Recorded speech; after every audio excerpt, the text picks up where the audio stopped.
आज आम्ही निघालोय ग्रेट एरी लेक बघायला। हे एक सरोवर आहे, पण समुद्रासारखे अथांग दिसते। पलीकडचा किनारा दूर दूर दिसत नाही। नॉर्थ अमेरिकेत 5 ग्रेट लेक आहेत, त्यातील एक म्हणजे एरी लेक। एकूण गोड्या पाण्याच्या 21% पाणी ह्या 5 लेकमध्ये सामावते। कॅनडा आणि अमेरिका ह्या 2 देशांच्या बॉर्डरवर एरी लेक असून जगातील 12व्या क्रमांकाचे सर्वात मोठे सरोवर आहे।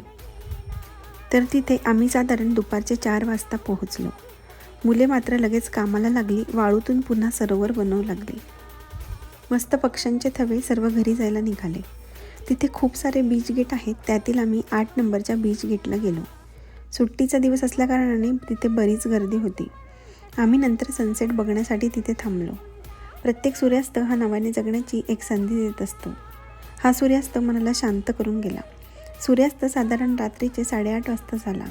तो बघून आम्ही तिथून घरी जायला निघालो। हा व्हिडिओ कसा वाटला ते नक्की कमेंट करून